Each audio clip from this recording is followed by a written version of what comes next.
Okay, we're live. Live All right. from Was the west just in side. time. Actually, we're not. We're live from the west side, the east side, the middle side, all sides tonight, aren't we? Yeah.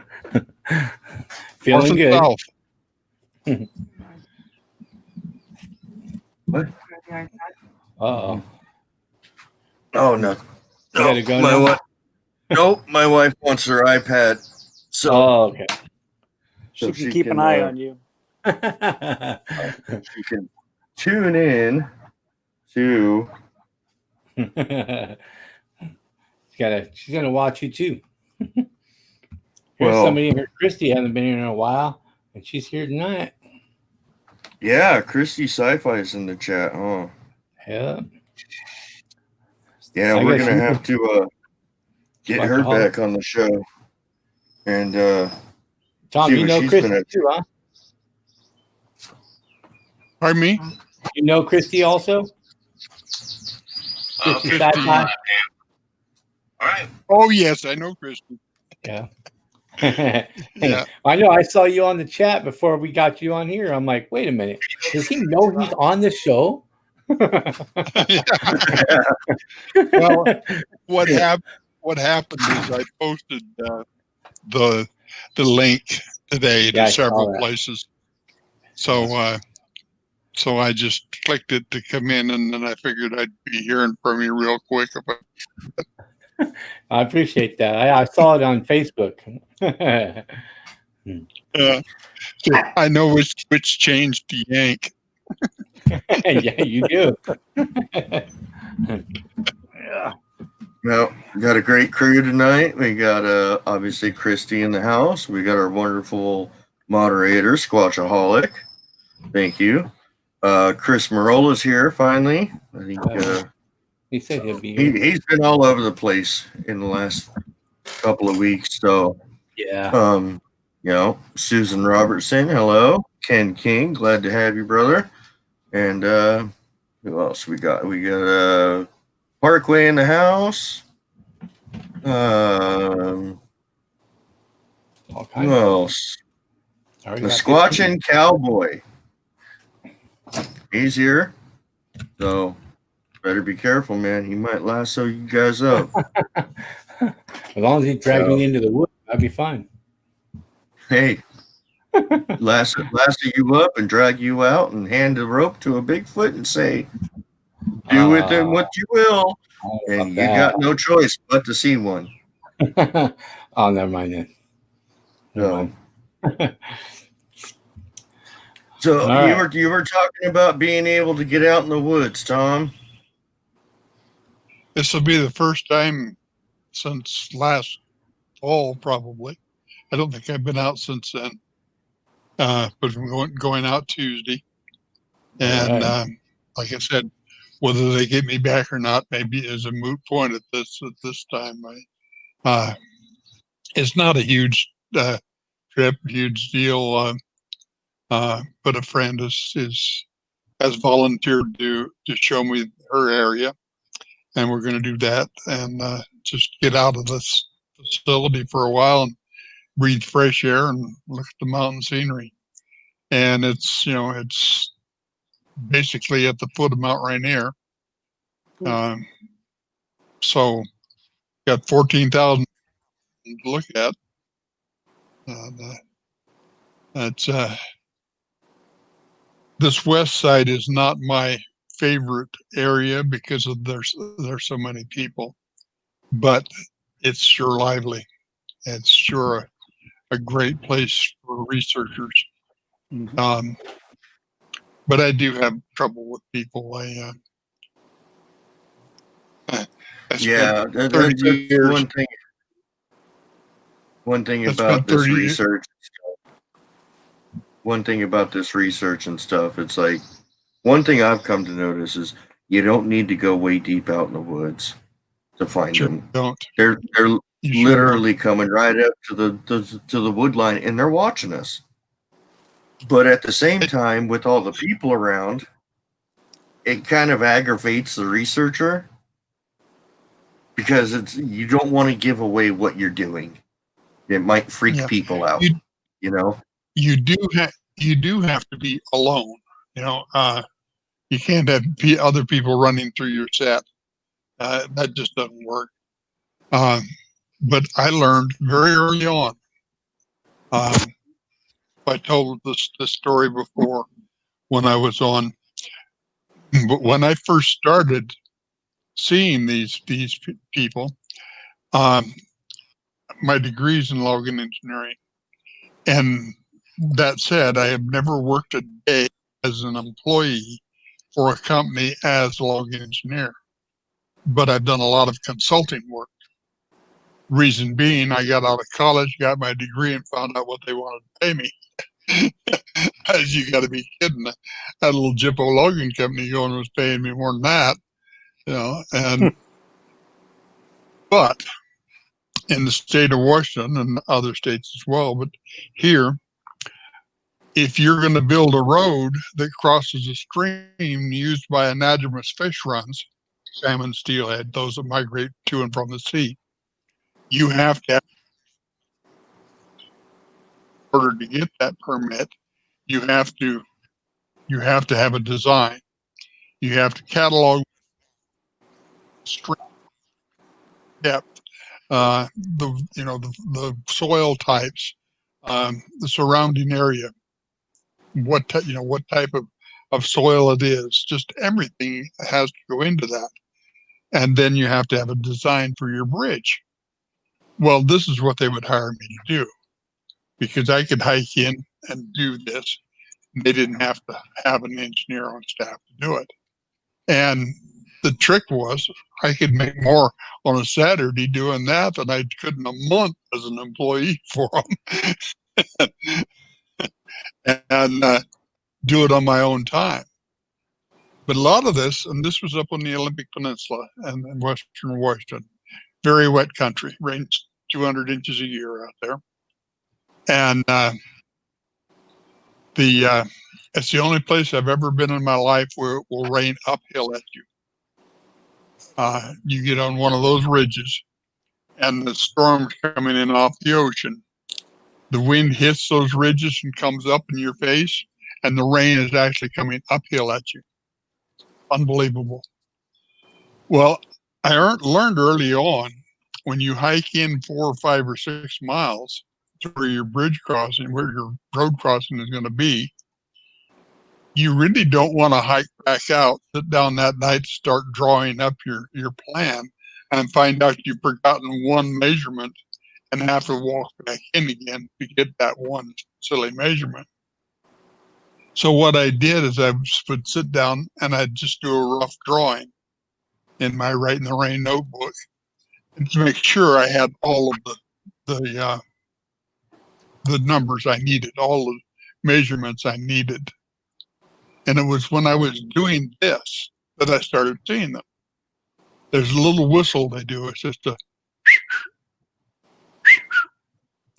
and I don't know if you've ever heard it. For years I heard it. I just thought it was some bird that I had never classified. And but as I'd hear that, and of course you naturally look up, see if you can find the bird. And here's a set of eyeballs peeking around a tree at you. You know, and well, hi, big guy, what are you doing? You know, he'd sit there and watch you. And I come to learn that's a locator signal. Basically, it means I'm with the big guy. He's over here, you know, and I've got my eye on him. And so when I started actually looking for these guys, and I did wander around, bang on trees and scream in the night, and I learned early on, if you're satisfied with hearing a knock on a tree or a scream in the night, then by all means, bang on all the trees you want, scream in the night all you want. You'll get returns. That's all we'll get. You'll get those. Okay. If you want to see them, you've got to do something to make yourself presentable to them. And I found that is just go out, sit down, and wait for them. So for the last 15 years, my modus operandi, my research tools are a standing joke. As a matter of fact, they've already have, not too soon, but it's planned. Okay. I take my folding chair, my ice chest, full of Diet Pepsi, fried chicken hips, boiled eggs, and head for the brush. Get there, open up the chair, plop my butt down, grab a Diet Pepsi and a chicken hip, open my Kindle and sit there and read and wait till they show up. It doesn't fail. You know, they will come. Okay. Just to kind of verify that, my father-in-law lives in northern Idaho, literally an hour drive from the Canadian border. He lives out in the woods on 10 acres of land, and that's one thing I've noticed when I was up there. I'd go out there, I'd bang on trees and do calls and not get nothing. But when I just go about my business and do what I'm doing around the area, I'd hear, or I'd hear crack, and I'd look, and you just be yourself. Just do what you're doing, and they'll come look. They'll come. They're curious, you know? They're going to keep an eye on you, okay? I have had people ask me, what type of camo do you wear? And camo, I mean, they know when you turn off the paved road. What makes you think you're going to hide from anything? You know? Camo is made for people anyway. It's not made for animals. Yeah. Tom, do you think it's like curiosity when you sit there with your Diet Pepsi and your chicken and eggs?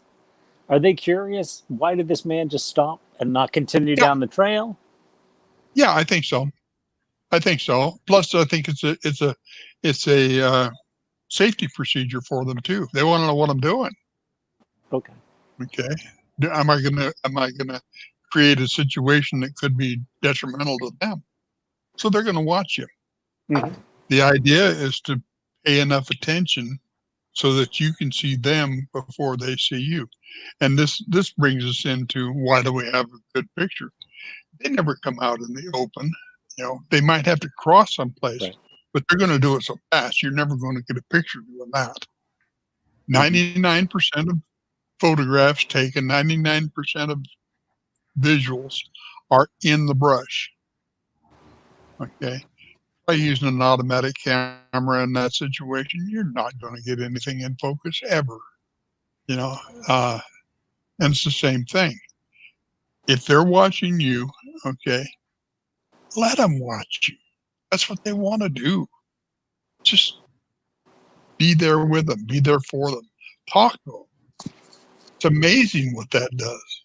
Mm-hmm. You know, down in Elk Meadows, Northern California, we were camped down there for 2 weeks. We camped there, and the most we ever had in camp was 14 people. Well, we had 14 people cycle there all at the same time, and and one lady that camps with us all the time, has done so several times. She always puts her tent off by itself because she likes the interaction at night. The youngsters love to play in camp at night. Okay, come running through camp, punch the tent, you know, rocks, the whole 9 yards. These are youngsters. I mean, who in the world gets in more trouble in any species than adolescent males? Okay, I don't care what species you're talking about. Because I get in a lot of trouble. Yeah. I'm sure as an adolescent, you got a lot more. I know I did. So, Kathy had her tent off across the road by itself. And first 3 nights, I think it was the third morning, maybe the fourth morning, she came to the fire and she looked, oh my heavens, you never saw anybody look so terrible in your life. And I said, Kathy, I don't know if you're going to be able to take 2 weeks of this. She said, they won't let me get any sleep. And Arla Williams, my mentor, was with us there. She said, Kathy, tell them to leave you alone. Tell them you need a night's sleep and to go play somewhere else tonight. Just leave you alone so you can sleep. Well, we had another couple that were camped. There were 1, 2, 3, 4, 5 tents in this camp entirely, and it covered 20 acres. Okay, so we were not on one another's hips at all anyway. But Russ and Nancy were at the far end, and they weren't in the tent, but they were camping using hammocks. And Kathy told them when she got ready to go to bed, she said, I'm so tired tonight. I have got to sleep.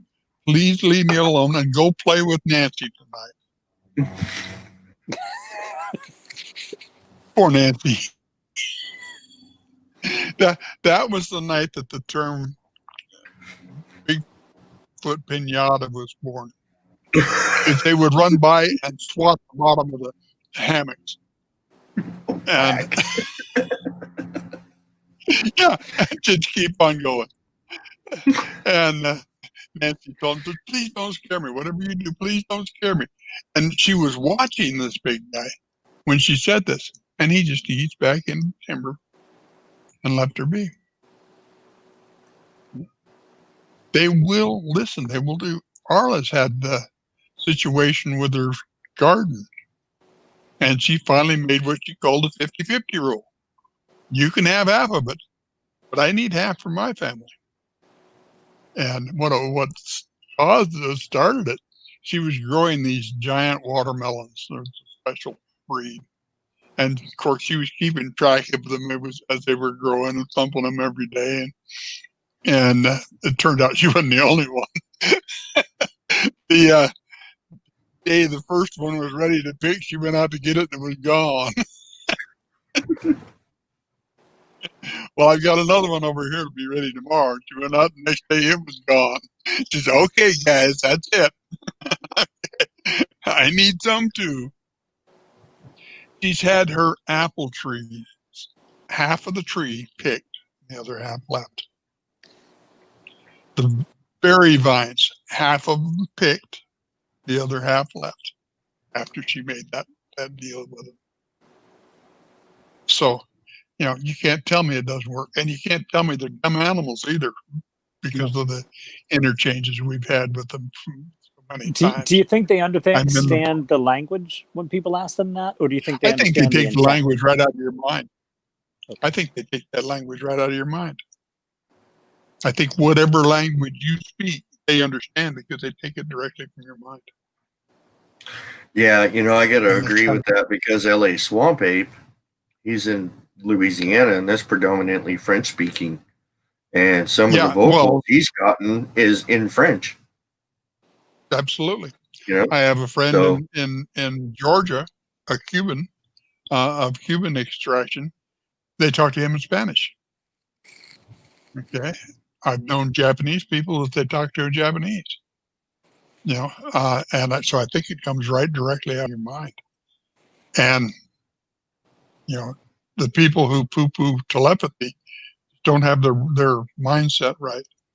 I've had people tell me, anybody who thinks they hear voices needs to see a psychiatrist today.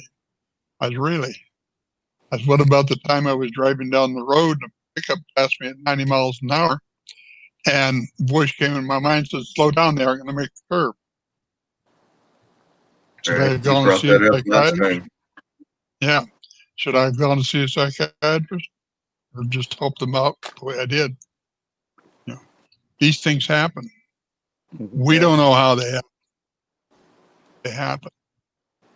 And that's just the way that works. It's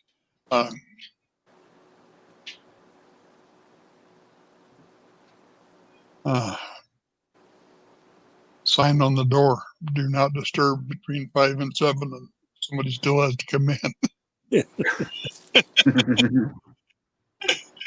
Oh, I didn't see the sign. Do you so think? I only hung it over the doorknob, so you'd have to move it to hit the doorknob. To open it? Oh well. Yeah. Do you think? Yeah. Do I think? I don't think this is the case, but like Jane Goodall, when she was out in the woods or the jungles with mountain gorillas, she didn't get mind speak. Am I correct? She didn't. She didn't, because I don't think that what she was dealing with was capable of it. Jane was with chimpanzees.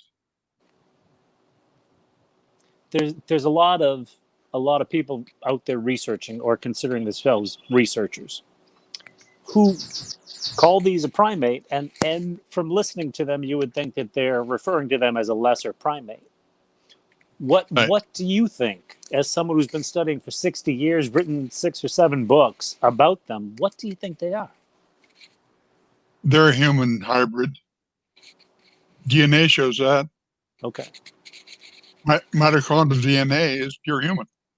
That comes from your matrilineal line, your mother, your grandmother, your great grandmother, right on back to the origin of their species.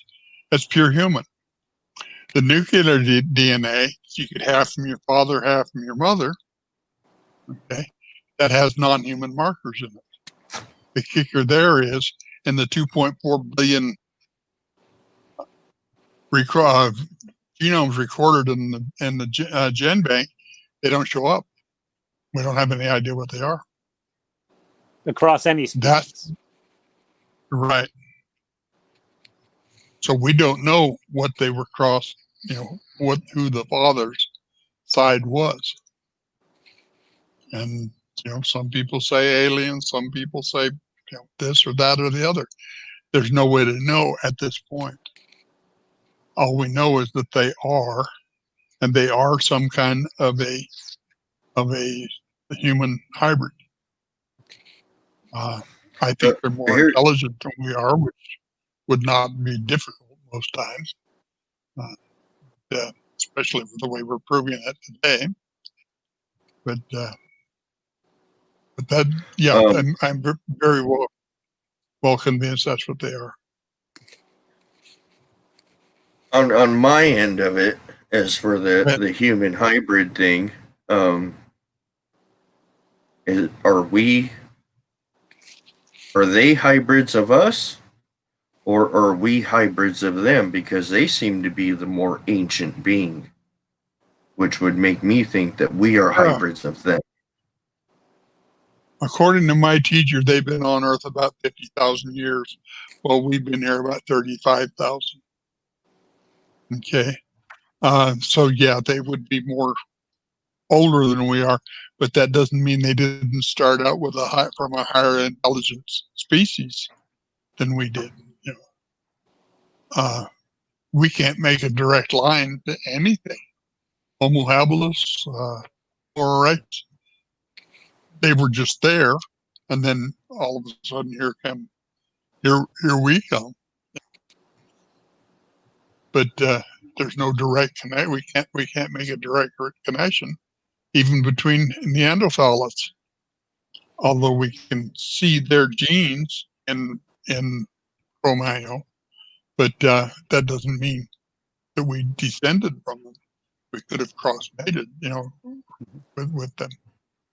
And but there is a percentage of their genes in our pool. Yeah. About a year ago, was it about a year ago when the report from the Smithsonian came out that said that our DNA is made up of human DNA, Neanderthal, Denisovans, and one other species. Do you think, conceivably, that anyone's checked that leftover species DNA with these other unidentified materials found in the Ketchum report? Has anyone cross-referenced that? Is it possible that they are that other species? Very possible. Is it true? I have no idea. Yeah. And until I I'm not say a a lot of stuff geneticist, that's I'm not not true. a Yeah, I'm not a microbiologist or a geneticist, so, and I don't have the wherewithal to do that, to figure that out. But it is an avenue that needs to be followed and investigated. But they're refining DNA so much and what they can learn from it, I'm not sure it's all true yet. Okay. Just as a simple aside, I had my own DNA done by genealogy companies, Ancestry.com, I think it was. And when I first had it done several years ago, it was pretty rudimentary. You know, you got 22% this, 22% that. And I've had 3 different updates since then, narrowing it down. You know, you have DNA that comes from this area of this coast. You have DNA that comes from this point on this lake. You know, that's because they're being able to refine their system more and more as time goes along, and that'll continue to improve for the next probably 1,000 years or maybe more. So we will learn more in the future, but don't discount Dr. Ketchum's work. There's so much vile activity that went on against that report. See what happens to us when somebody has a sighting and how they're attacked. Can you imagine the same forces focused on her and what she did? And I want you to know, she never did one single test in the bathtub in the basement. Okay, those were all done by major universities. Okay, people that knew what they were doing. All she did was correlate the data. She did not test it herself even. Okay. And Yeah, I think I'll say, a lot of what Ketchum went through was because of who it was associated with. And deal. Okay. And part of it was certain individuals that will remain nameless by me trying to protect one of the suppliers who had murdered 2 individuals. Wow. yeah, Been feeding them for a couple of years and then flat murdered them. yeah, Okay. Then they figured out, oh, wait, that could be illegal in this state. And so they had to downplay what they did. Oh, he had a bear tag, that was illegal. So that's what happens in the world. And it's not new. Okay. Back in the 19 teens and 20s in Eastern Washington, geology started changing, or the understanding of geology. What happened was we started flying. And I don't know if you've ever been in Eastern Washington, but it's a very unique place geologically speaking. When you get in the air and look at it, it looks totally different than it does on the ground. When you look at it from, it looks like the bottom of a lake. Okay. Dr. Harlan, C. Harlan Bretz, A. Harlan Bretz, pardon me, came up with the theory that was washed that way. That over a period of years, floods came through there and scraped all the topsoil off because there is none. Even today, there's no topsoil. Well, he was excoriated for his viewpoints.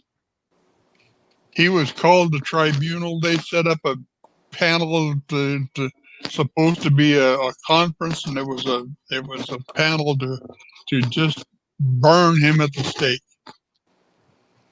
At that so-called conference, one of the presentations was from a geologist who had been studying Lake Missoula. ancient Lake Missoula. And the one problem that Dr. Bretz had with his thesis, source for this water to do this, because Eastern Washington is a pretty good sized area. And this ancient Lake Missoula was about the size of 3 of the Great Lakes. And the presentation he gave showed a lobe off the northern ice sheets on the Ponderay River, where the Ponderay River is now. That was the dam on Lake Missoula. Fresh water eats through ice, and what this presentation showed was how fresh water in that lake over a period of time would eat through that ice and it'd break out, and Lake Missoula would drain. Okay. When you get to the southern end of Eastern Washington, it's all what's called left soil. That's blown in wind type soil, waterborne, windborne soils. There are what's called tushy beds, and they're from that deep to yay deep. And what it is the bottom of an ancient lake. The water would come in, it would be held in the lake, the mud and stuff would settle out of it, and the lake would drain out. And then years later, another one would come in. There's places in there that there's 39 of those beds. Okay. Well, there's a place called Wallula Gap, and if I could show pictures, I'd show you pictures of this. It holds all of that water that was released out of Lake Missoula, came down the floodplains across Eastern Washington, was held up behind the Horse Heaven Hills, trying to get out through Wallula Gap, where the Columbia River makes its big bend and starts back west and becomes the border between Oregon and Washington. Okay. It took the water there was about a mile deep and flowing at 70 miles an hour. You can move some material with that kind of energy. Okay. At this conference, Dr. Bretz's associate leaned over and he said, I think we just found a source for your water. At 90 years old, the Geological Society, International Geological Society, handed him the gold medal for his work. But in the meantime, they tried to excoriate it differently. Geological changes only happen over millions of years. Okay. We're in the same thing here. We're doing the same thing right now. Okay. There's people with different ideas. Listen to those ideas. I have never in my life learned anything worth knowing from somebody who agreed totally. I learned things from people who have a different idea.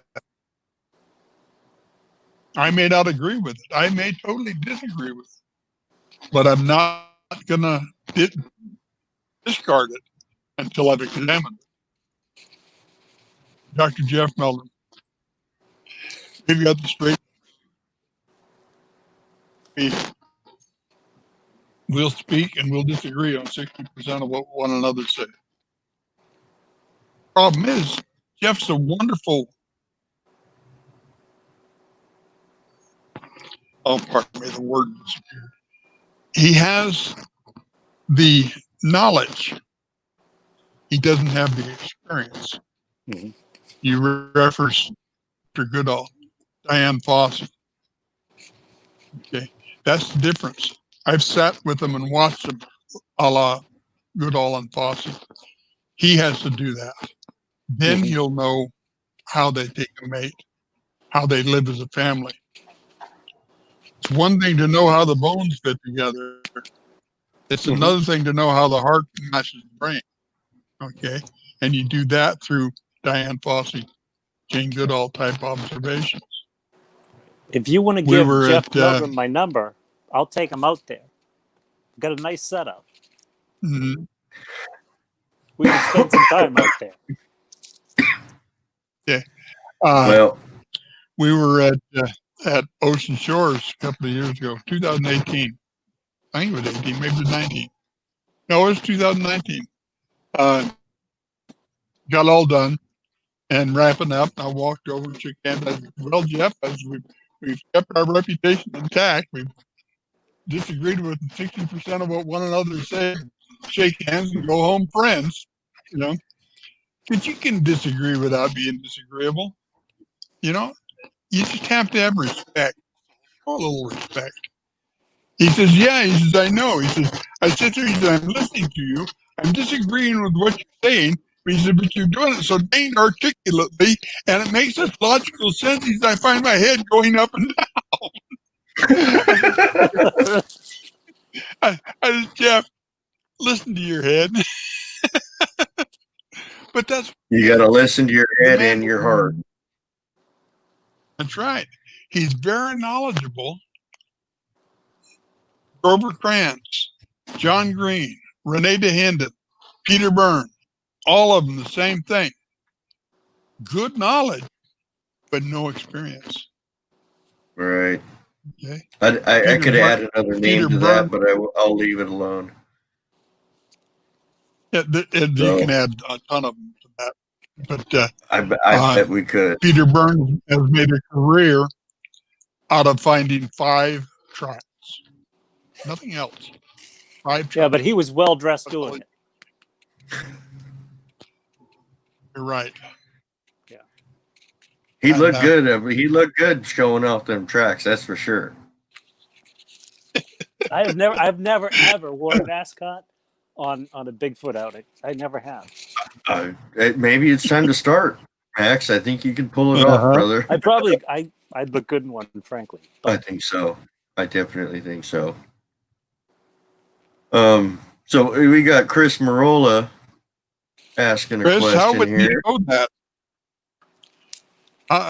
The Bigfoot has been on Earth for thousands of years, but they're not from here. But how would he know that? A medium told him. A psychic told him. Okay. How do you feel about It that? could If be they are something more than a physical being, if they are the spiritual, this thing called the woo, and that's the wrong term, is it possible that there's something else and that we can connect with them through a medium? It is possible. Because I don't know enough about that, I can't say no. I'm only learning that there are other dimensions. I don't know how they work. I don't know where they are or anything. I just have learned in the last year or two that they exist. That doesn't make me an expert in them by any chance. And I'm not going to say something is from there or goes there because I have no idea how that works. Are you going to look into it? That could be book number 8. I don't have time. I've got. Actually, I'm on book 13 right now. They're not all on the website. No, I didn't get them all up there. This ordeal with this COVID has really put me behind. I'm very, very weak. Let me tell you, that stuff is nasty. It knocks you down. And I'm a long time coming back from it. I was not out of the room until last week when I was the doctor, first time in months. Okay. I still had trouble walking to the other end of the building and back. So this stuff has put me way behind. But I'm doing a book now. I thought my last book, Makbare, the legend of Sasquatch Ranch, was my last book, and I said that. I forgot to run that by my teacher. And when he was done with the molectomy, book 13 was underway. And it's an anthology of encounters from all over North America. Mm-hmm. And they're beautiful. How do you argue with a 5-year-old kid telling a story about what happened to him when he was picking blackberries? He didn't make that stuff up. Yeah. No. I've got one of 6 teenage girls who decided to go camping by themselves one night. And what happened? 6 teenage girls aren't going to make something like that up. They scared the hell out of themselves. Yeah. You know, and it's unbelievable. The stories that I have, and I'm still looking for more, but they keep coming in every day too. But so, and I've got another book to do right after this one that's on a different subject, but it's one I've got to do. So that'll probably take me through the winter. So if I'm still here for my 78th birthday, we'll look at We'll look into that. We're gonna be here on your 98th birthday. Yeah. So you got long ways to go, my friend. We're gonna keep you around a long time. So Thom, do you want to hear this book was? Oh, sorry. Pardon me. I was gonna ask. You mentioned that this book that you're working on is a compilation of stories, and you've done that before, both with your own experience and stories, and with most of them before. Most of them were my own experience. They were your own experience, and just added a few others. Hi, Kathy. Kathy's one of the campers. She's the one I was talking about at Elk Meadows that was so tired that night. Okay, so if you want confirmation on what happened there, ask Sound like Kathy. we need Kathy on here, right? Yeah. See, Kathy insights. Kathy, if you want to be on the show, we would love to have you, and we will give you 100%. Email me. You come please. with good references. Yeah. My email's at the bottom of the screen. Email me. We would love to hear your side of what went on with Thom out camping. Absolutely, we would love to hear it. That's only one of the stories. I bet you have hundreds of them. Ask her about the night that I'm just getting into my bed at night in my tent, and I hear, "Ah!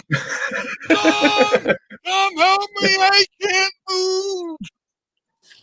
She was walking back to her tent and walked right face to face. Walked right face to face with a 9-footer at 10 feet range, and he froze her right in place. Okay. Yeah. I had to get my clothes back on. That's scary. Propriety being what it was. And middle of the night, it was what, 11:30, Kathy? And we had sat up, she and I just sat up by the fire talking late that night, and got back out there. And he had moved back then behind her tent. He was standing by a little cedar tree, 4-foot cedar tree there.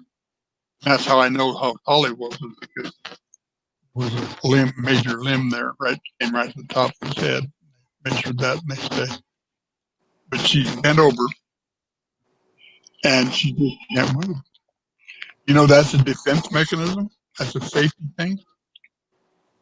If she'd have been scared and allowed to run, that's rough country, rugged country. You run off the bank there and go 30 feet before you hit bottom. Okay. When she's frozen in place, he left, then he released her. Fine. Yeah.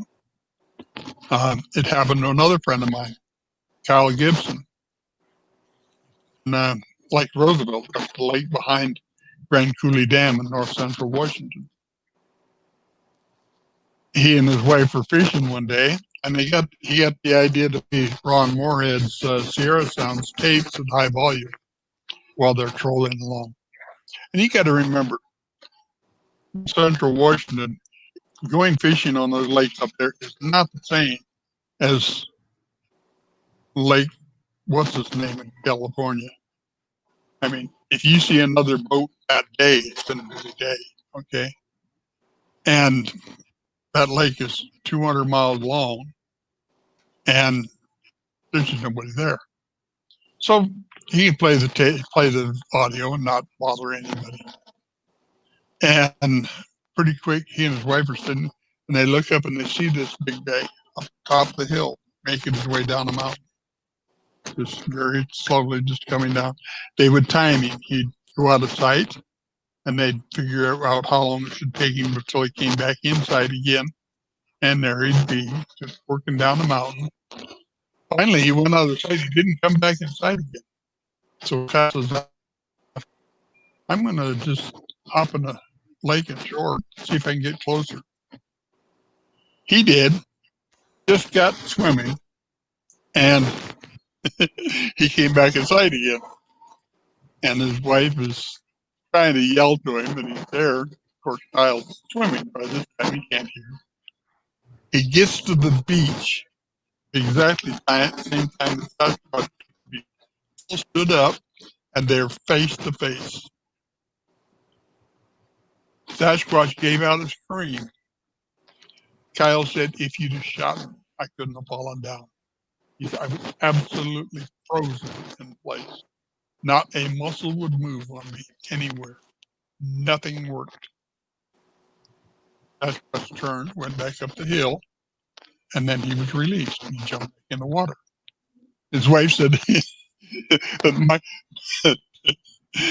Michael Phelps had absolutely nothing on him. He was up and complaining when he came back.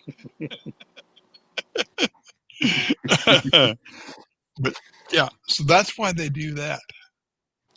If you've heard of being zapped, being locked up, that's why it's a safety thing. Yeah. Yeah, So- it's just a natural reaction just to freeze up and you know, I mean, it's a good thing too, because they tell you if you see a predator out there, I'm not calling them predators at all, but I'm just saying in general, don't run, because it just triggers them to chase you. You know what I mean? So, yeah. You know, it's a safety thing. You're out in the woods. So you can break the neck very carefully, very easily. You know, it's I wish I had everybody with a real interest in Sasquatch with us on that Elk Meadows trip in 2014. That was 2 weeks in heaven. We had two of them stand right in front of the car at 20 feet range. We had,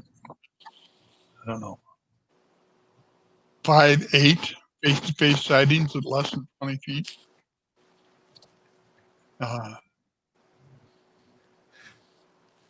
Structures. Yeah, we need to talk Depends on about how this. big the structure you want to know. I got him. I and my 2 partners did 5-year study on glyphs and structures. Wait. Woodworks. Tom, before you get into the structures, I would like Max to tell you his story about your book on structures.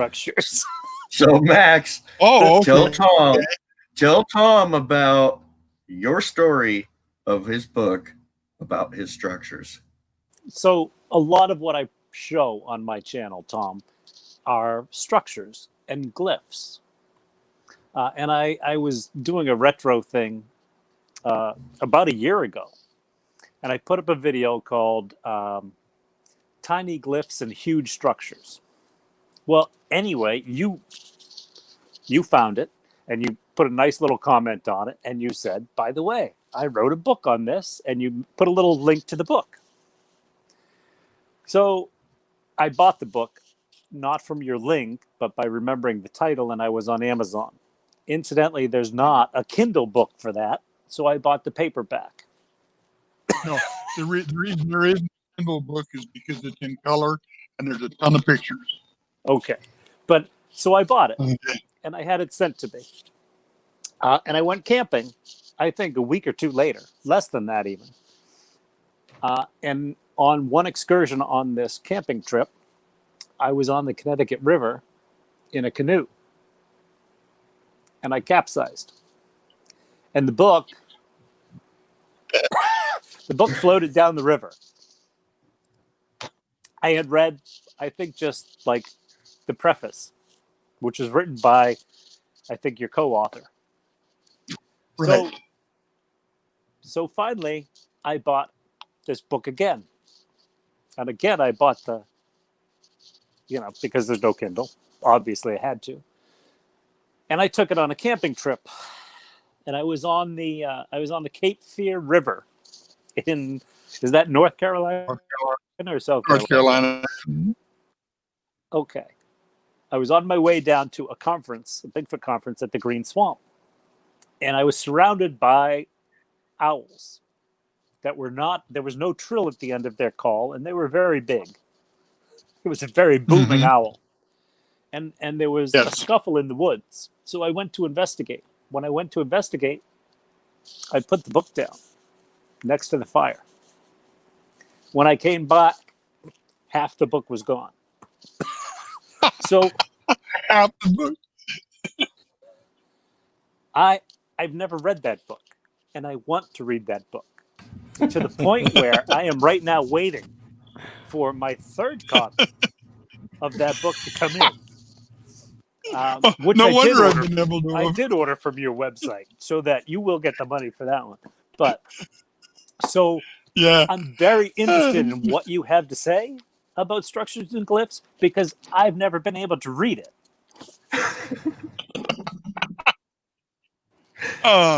Well, that study, my good friend and coworker, Brian Bland, lives up in BC, Canada, and our co-friend Susan Ungauser lived in Oregon. She lives in northern Washington now. Wonderful, absolutely wonderful people, both of them. And we spent 5 years studying those glyphs, making as much as we could out of them. And structures, believe it or not, were not in the picture when we started. Those are fairly late coming on. Okay. But the glyphs we've determined are a form of written language, just like the runes. Okay. Mm-hmm. Now, do they mean the same things? No. But they're doing the same thing with the same materials. So there's going to be similarities. Right. Okay. That doesn't mean they have to mean the same thing. Okay. Context is everything, especially with these things. If it's for you, I've found that I know it immediately. If it isn't, you have very little chance of understanding it because of context. If I give you the word B-O-W, what does that mean? It can be a ribbon and a hair. It can be a bend at the waist. It can be the front of a ship, or it can be something to launch an arrow with. S-C-T. It can mean to place your butt on a chair, or it can be a group of glasses. If you don't know the context, you don't know anything. Right. Really. Mm-hmm. Other than how it's spelled. Same thing there. If you see a glyph and you don't know the context in which it was placed, you don't have any idea. And you're kind of reading somebody else's mail. Okay. Which is very rude. Yeah, which is very rude. And believe me, respect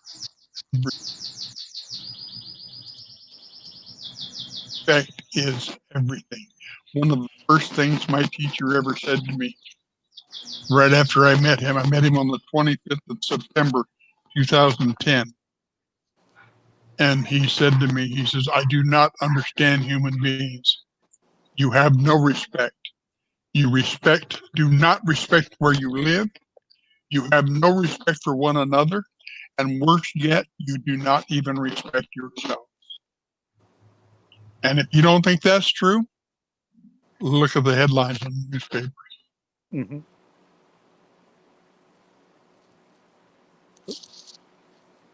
I have not been. The question is, have you ever been to West Virginia before? And it's very rural and lots of forested areas. And you're absolutely right, Patrick. It is.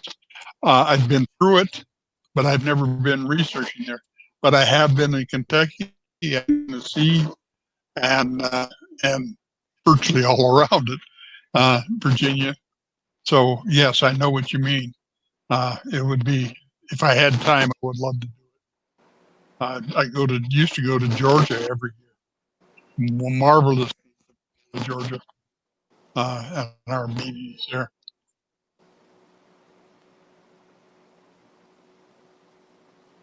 No, Bama. No, I don't think they're pagan. I think they're probably more advanced than we are. But then again, how are you going to define pagan? Is as a religion or as a lifestyle? You know, there's nothing wrong with pagan in any form for different people. You know, if a person is a druid, that doesn't bother me. They can be a druid.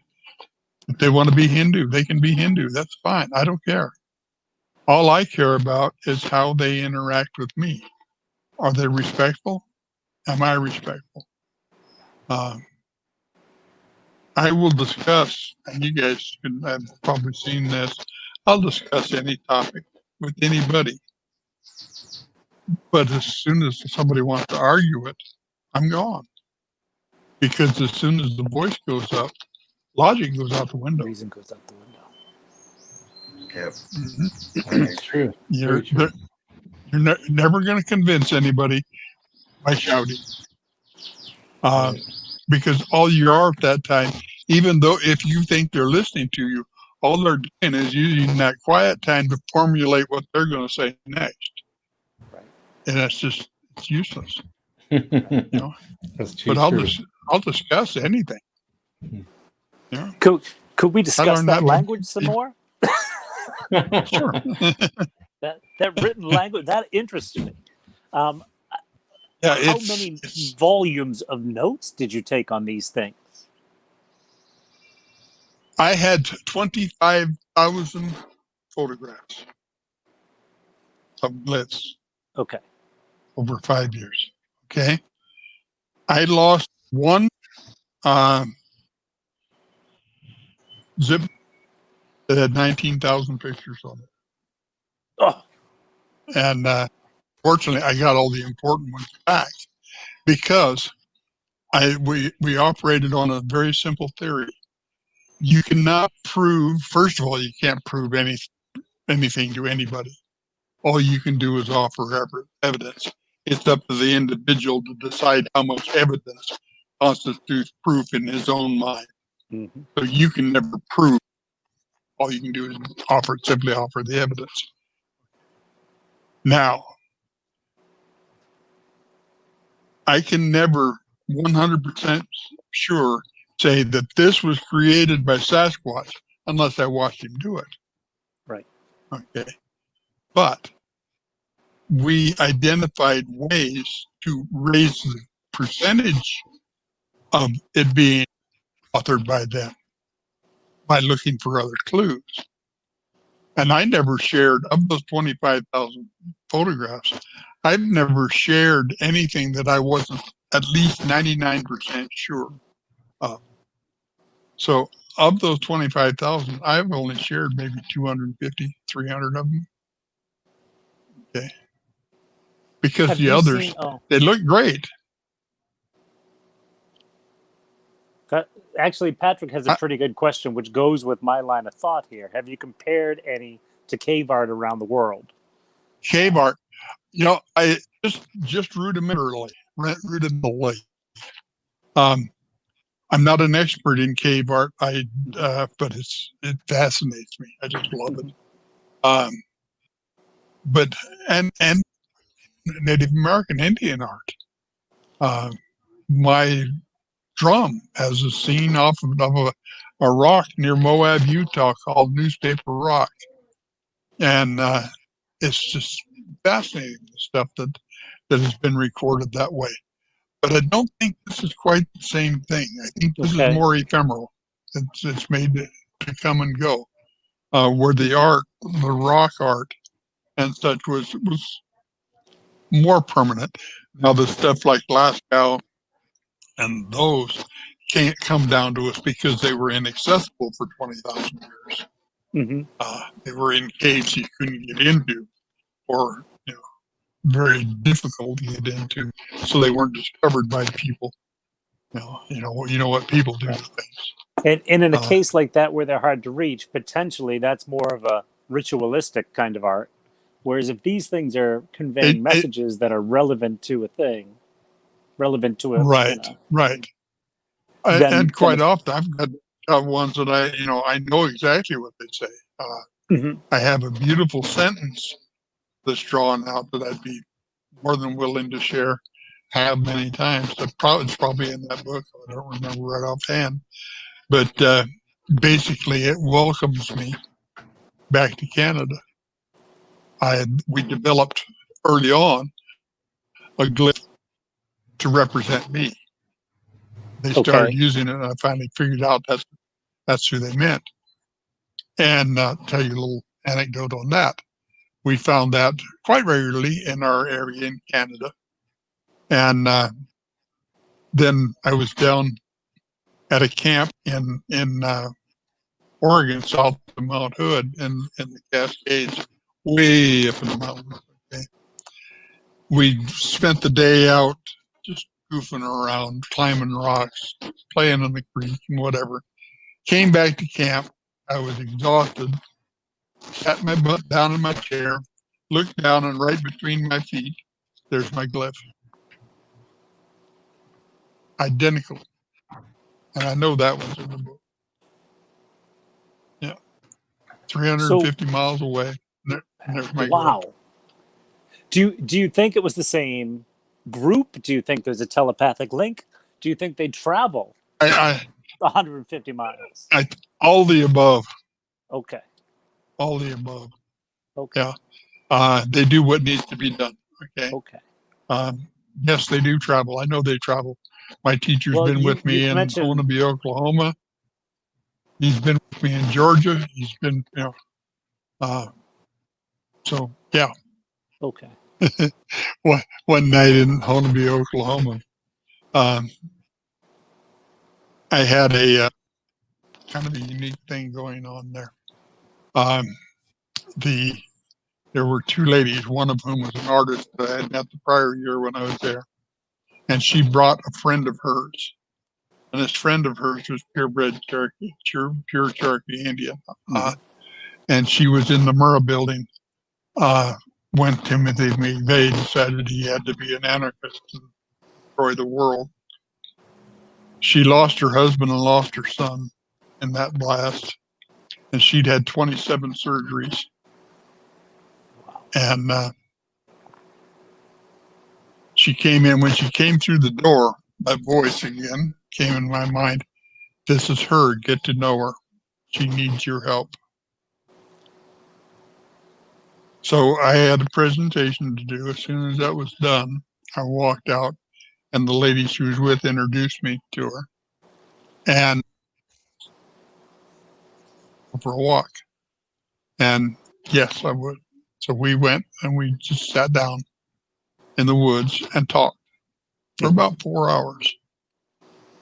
And that night she was going to come over to where our cabins were, and so we could talk some more.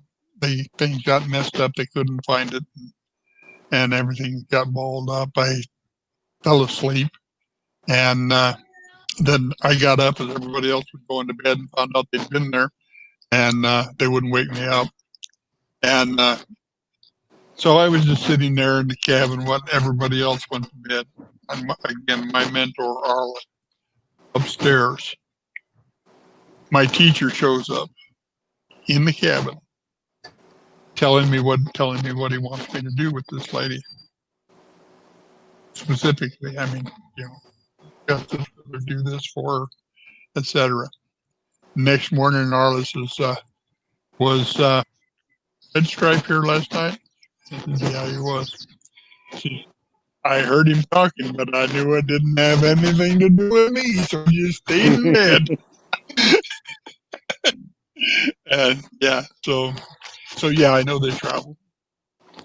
And I talked to, we got back together that day, talked to her another 2 or 3 hours. And I have a picture I can show you the day when she came in, what she looked like, and what she looked like when she left that next day. You would not believe it was the same person. Her countenance was totally changed Mm-hmm. because of what the information that I was asked to pass on to her. The funny thing is, that's available to all of us if we know how to tap into it. Is that difference, the tapping, the main difference between them and us? I think so. And I don't think all of them can do that. I think only certain ones can. It's because I know in '78, I was in a situation where I had 3 of them around my camp, and we were trying to communicate, couldn't do it. And that maybe I wasn't ready, maybe it was my fault. But we just couldn't, there was no communication whatsoever other than the visual. That's what I was always wondering if all of them could do that kind of stuff. I always thought maybe some of them can, some of them can't.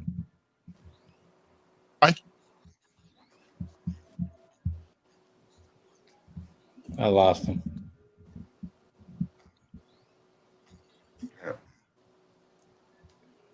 I think that's the situation. But I don't.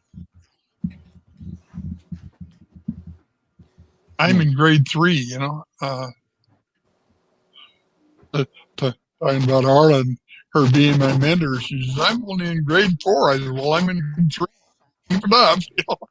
You know? We're learning as we go. You know, Yep. all of us are. I've learned some things that are important. Number 1 is respect. Nothing happens without respect. I don't take a picture of the woods without letting them know I'm going to do it. Mm-hmm. I have one picture, one photograph of my teacher. And he photobombed me to get that. And he was so tickled he got me with that one.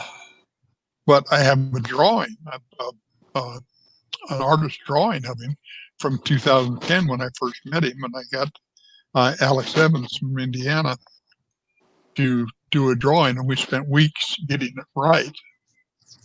And then the picture, it's in the brush, of course, but it's enough you can see. If you compare it with the drawing, you can tell it's the same individual. It's you know, and I'm terrible with pictures. People say, "Look at this." Well, all I see is shadows and brush. And I was a photographer. I mean, a professional. I can't say. By that, I don't mean I made my living doing it, but I was paid to do it. Okay, I made money doing photography years ago, and so I know my way around a camera. I know my f-stops from my shutter speeds and such. Right. But and that's why I could write the essay on why we get blurry pictures and be, you know, fairly confident that I'm right. I have a beautiful picture, blue jay, and there's a big tree behind the blue jay and a big tree in front of the blue jay. The first shot taken with automatic focus. First shot, the camera decided I wanted the tree behind. It's in perfect focus. The blue jays in not in focus, and everything else isn't. The second one, they decided the tree in front was the one I wanted in focus, so the blue jay not in focus. Okay, and it was the blue jay I wanted the picture of, but using automatic focus, it decides what it's going to focus on, not you. Do you think they can manipulate that? I don't have any proof of that, but okay, it would not surprise me. Are we better off going out there with a 35 millimeter film? Manual camera? No, there's nothing, if we want to picture nothing wrong with digital. No, there's nothing wrong with digital. That's great, but get it off automatic focus. Get it off automatic settings. Learn how to set your f-stops and your shutter speeds, Okay. and how to focus it manually, so you can. And if you use the right lens, where you got a very short focal range, Mm-hmm. depth of field it's called. You can get it where you can take a picture of a person and have their button in focus and the shirt out of focus. That takes a special lens. You have to know what you're doing, but you can do that. But you have to learn how to do that. Mm-hmm. Brian, my partner in Canada, started out when we started this. He was taking a lot of pictures, and they were terrible. And he says, "Can you show me how to do better?" Yes, I could, but I tell you what, the best thing to do: find a Kodak picture taking class and go take it. It's a half a day. They'll teach you how to use your camera. You'll be taking great photos. And look at the stuff he does now. He does stuff that could be hung now. And it's just some simple things that you have to know how to do. You have to know what f-stop is. You have to know what shutter speed is, and you have to know how they relate. You have to know how that relates to the area that's in focus and the area that's out of focus. This is all important stuff if you're going to take good pictures. If you're going to stand out there with your telephone and take pictures, you're never going to get a picture that of anything not out in the open. Oh, I beg to differ on that. I Well, use my cell phone to video all the time. And what I do is I just go out and make my video, and I come back through when I get home. And Lewis has seen some of the screenshots I've sent him. We don't see them at the time. But, that's probably the best way to use a video is pulling screenshots off of it. But what I'm talking about is getting the focus right and getting the depth of field right. Not so much pictures. Not get off of it.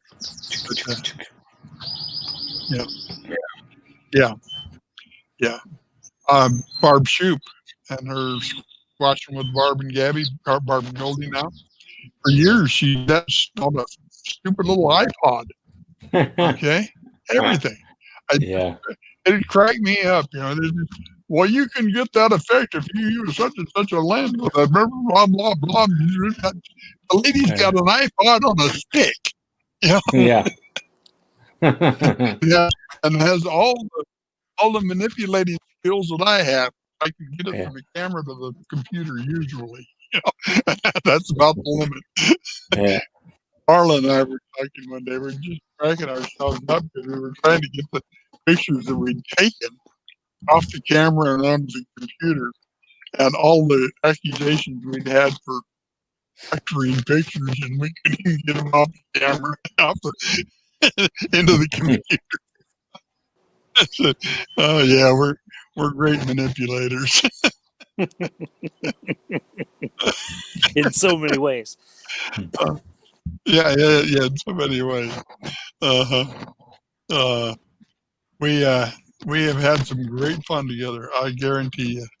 I don't know if you know the lady, but if you don't, you should. We were going to Georgia one time, big gathering, and I had flown into Little Rock, Arkansas. She lives in southeastern Oklahoma. Picked me up in Little Rock. And here we are in the middle of the night, these two 70-year-olds charging off down across Mississippi in the middle of the night, heading for a Sasquatch gathering. Who else would do that? Then there's the people that say, well, you got to make a really good living with the speaker fees involved with conferences. Well, let's see. If you're lucky, they'll buy your room and pay your food. The one at Ocean Shores, that's That's they give you about $150 for food, and they have a seafood bar that's out of this world. Oh my heavens! I hit that thing about Friday afternoon, stayed there till Sunday. By the time I leave, I've eaten so much crap. Something My smells stomach fishy is about going this. in and out with the tide. Oh, what a place! Gotta roll you out of there. Oh yeah, and that's a fun conference. If you ever get a chance to attend one, you can only attend one. Do that one. It's in the Quinault Indian Casino, right on the ocean, at Ocean Shores, and it's a good one. It'll draw 800 people or so. Okay. And, Wow. It's a lot. yeah, Johnny's been doing it for a few years now, and it's a good one. It's a lot of fun.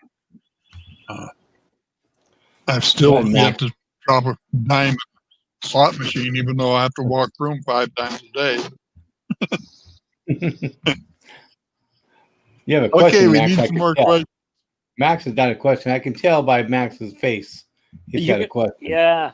I'm not a very good poker player, so go ahead. I have millions of questions for this man. Are you kidding me?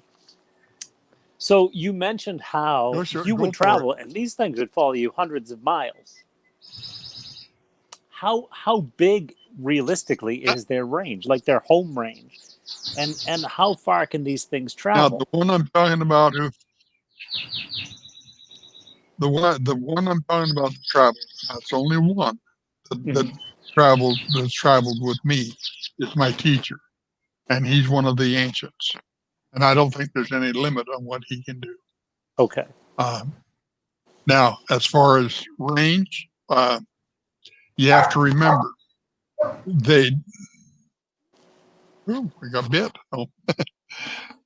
State of Washington, 72,000 square miles, is it? Something like that.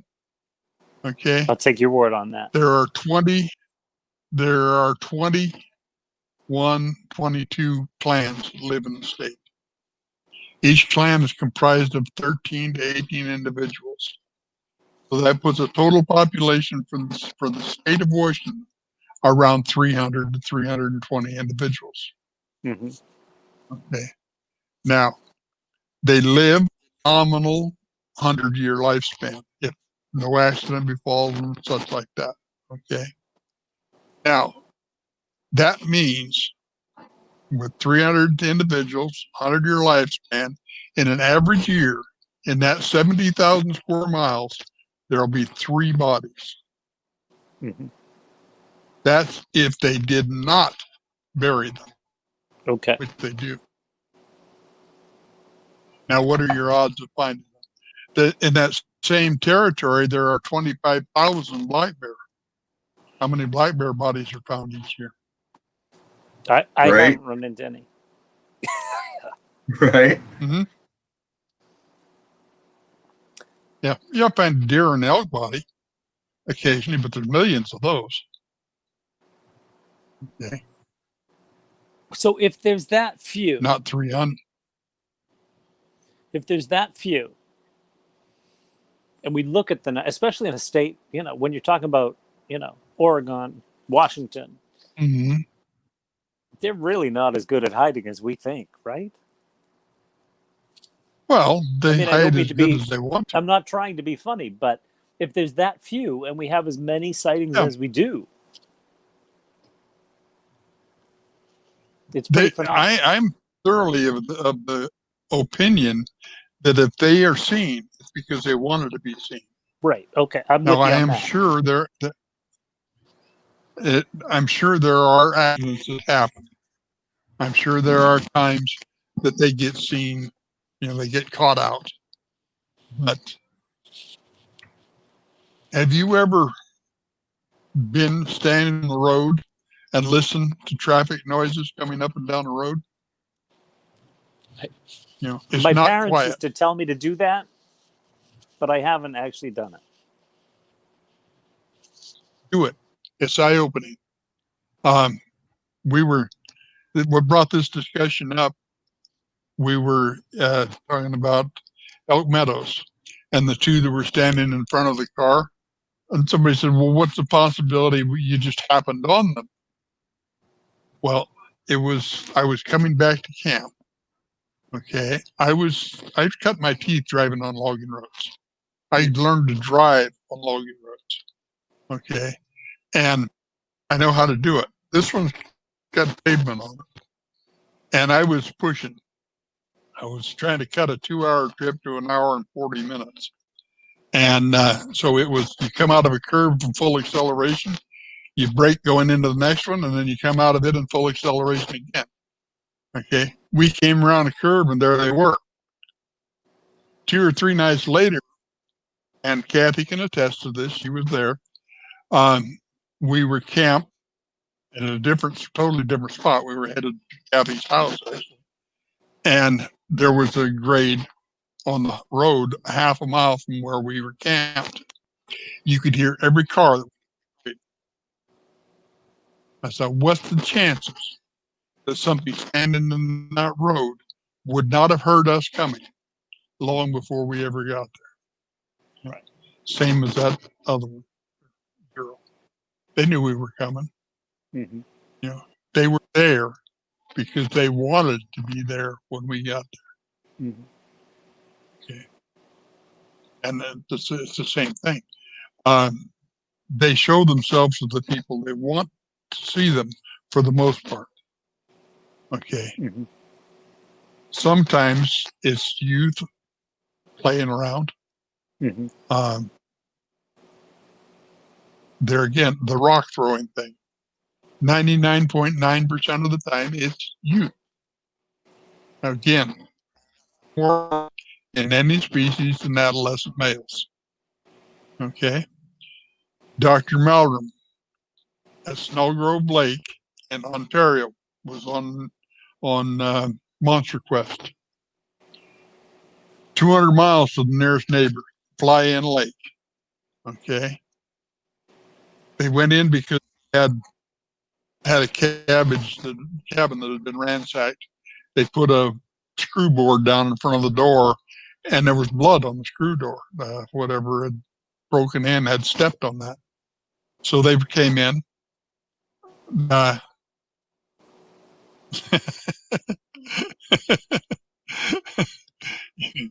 And pardon me, I was just reading that question. Sorry, I had to put that up. But yeah, online. I'm not laughing at my wife or Kathy talking. I'm laughing because I have a story to go along with that screw board at Snowgrove Lake. Oh, okay. And we're done. Okay. I could hear my wife laughing in the bedroom from that. So that was one of the better DNA studies done right there too. Mm-hmm. Dr. Kurt Nelson from University of Minnesota did the DNA on that, found one marker different between theirs and ours in the nuclear DNA. Okay, but to get back, finish what I was saying, they were sitting there around their campfire the last night they were in camp. This is a group of scientists, okay? Something started throwing rocks. I mean, huge rocks like that onto the tin roof of the cabin. Now, why did they do that? Just to get attention. What did these scientists do to study this phenomenon? They ran into the house, they locked the door, and they pulled the shade. Am I wrong? No. That's what they did. Happened. They went and hid. Yep. Mm-hmm. Some scientists, right? Now you want to know what I would have done? I want to know what you would have done. Started talking to him. I'd have walked into the woods talking to him. I would have done the same. They're not going to hurt you. I'll tell you what. If you think you have an aggressive Sasquatch, I'm 77 years old. Call me. I'll come stand between you and them.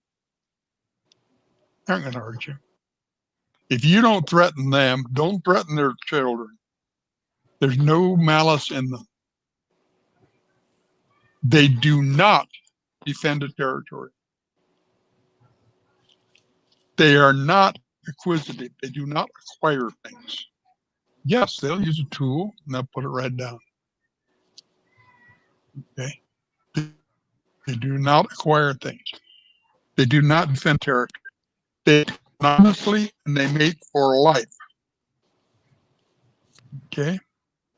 They're spiritual. They're not religious. Religion is a thing of man. Okay. If you took those 4 things out of our history, how many wars have you just avoided? Yep. Pretty much all That's of them. true. Yep. So, to go along with the whole Snow Grove Lake incident and the scientists and that nail board, I believe that was what, an 18-inch track that they measured on that board, right? Right. Right. We had a little problem here at the house, and I had just watched that episode, and we were having people come in the backyard stealing bicycles, and that episode popped into my head, and I made one of those boards with 2.5-inch, 2-inch, and 1.5-inch screws, not nails, screws. Yeah. Hundreds of them, 2 foot by 3 foot board. And we used to have green AstroTurf on the ground before I built the deck. And I painted it green. And you couldn't tell where it was. And I would pick it up and lean it back behind the gate.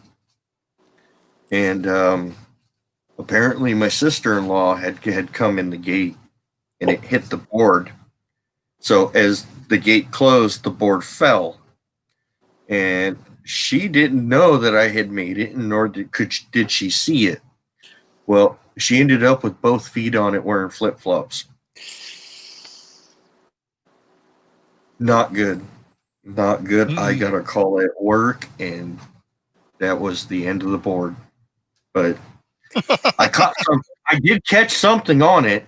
It just wasn't what I wanted to catch on it. So they're effective. See, Kevin, you were marking your territory there. Well, I was defending my territory. Well, it just so happened to be that my sister-in-law ended up being the victim of my. Whoops. But yeah. Bigfoot's not territorial. Thom just told us that. So let me ask you that, Thom. If they're not territorial. Yeah. The giant X's, right? You're a structure guy. Mm-hmm. The giant X's are a welcome friendship. Welcome friendship. Okay. Yeah, and I guarantee you that's the truth.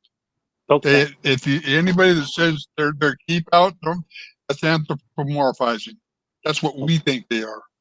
Okay. No, to them, there's not they a are territorial welcome marker. It's a friendship. Welcome. Here we are. Yep. Okay. What about the teepees? There's another thing. Teepees you have to be very careful with because people make those. Okay. Okay. You have to be careful with the authorship. You have to determine who made the darn thing. That's like rock stacks. Hardest thing in the world to determine the authorship one because so many people make them. Okay. And I don't, unless I have solid evidence, I don't even fool with those anymore because so many people do make them. Same thing with the huge teepees. Now, if it's big enough, the trees are moved in. I can show you some structures, where the trees have been moved in place, and no people are going to do that. We could then see I'm adding other evidence. I'm looking for other things to go along with it, not just taking the structure on its own recognizance. You have to add other evidence to make it worthwhile. Can you give us an example of the other evidence? That's one thing. The trees were moved in. Okay. You've got a tree that's 2 foot, 3 foot on the butt, and 100 foot high. It's going to take a whole lot of people to move that tree. Okay. Okay. Another thing is find one with a track right in the middle of it. I wish I could show pictures because I got a prime example of that. I've got an asterisk with power source. Okay, that's generally a symbol of a power source. And right across this thing is so beautiful, absolutely gorgeous. It's three branches. Each one of them is about 8 feet long, laid in a perfect asterisk, six-sided. Okay, the bottom one on the ground is almost totally covered in moss. The middle one is about half covered in moss, and the top one has practically no moss on it whatsoever. Then the across the middle of it, right across the middle of it, is a trackway of 16-inch tracks. Okay, 51-inch step, 102-inch drive. Okay, right across the middle of it. Picked ferns, sword ferns. And if you've ever tried to pick a sword fern, you know how tough those things are. Okay, that in our research area, though, that was common. Anything Sasquatch made would have those ferns picked, not cut, associated with them. Okay, that asterisk is a mark of the transition from the old to the new. It goes from the oldest covered with moss to the median, half covered, to the new without moss. That's the meaning of that one. I know that because I couldn't show the picture, even show the picture of that for probably 4 years after we found it. We had to remove it. Parkway. What about the archers and bows pinning live trees with dead limbs or deadfall? I know I've seen it. They're all over our area in Georgia. They happen a lot. And again, it isn't just happening because the tops of the trees are pinned to the ground. They're anchored there. And that doesn't happen by nature. And pardon me, distraction went by my window. She's very pretty.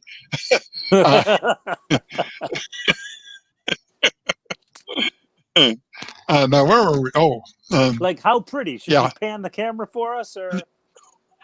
Oh, I would melt in the camera. Nah, she's just a pretty girl. Oh, but when you're my age, that's legal. See. Hey. But yeah, back to the question. What they mean? I think they mean different things in different situations. Again, context. You know, I'm not sure. None of them have been for me, so I'm not sure what they mean. Okay. They're sure fun to find. Ginger down in Georgia has a ton of these recorded. Arla, Keith Bearden has some beautiful. The area where we camped down there year after year after year had them in profusion. And, you know, unless you think they don't have a large population or they aren't drawn to people who are interested in them. We were sitting in camp one night in Georgia, 18 of us around the campfire. All of a sudden, the lady directly across the campfire from me looks up. Her eyeballs got about as big as saucers. Her lower lip starts quivering, and she like that over. There's two of them standing right behind me, right at the edge of the fire. 18 witnesses. Okay. Dang. That's a lot of witnesses. Peter Byrne notwithstanding. You also said with that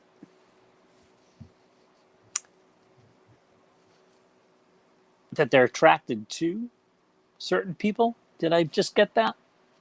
And so Oh yes, does it, I thoroughly believe that. okay. Do we have some kind of chemical change in our brains, right? We see our first Bigfoot, our mind expands. Do you know what I mean? Our realm of reality has I just think it just got blown up, didn't it? it just got blown up. Do they notice that? And then suddenly we become not quite a target, but because people who have seen one It did. have more experience. I think they see what your reaction is, and if you're somebody they can work with, they'll be back. Okay. Okay, that's the message I get from my teachers so much. Okay. You know, help this person, work with this person. But in the world is a gugly. That has to be something in Louisiana, girl. Is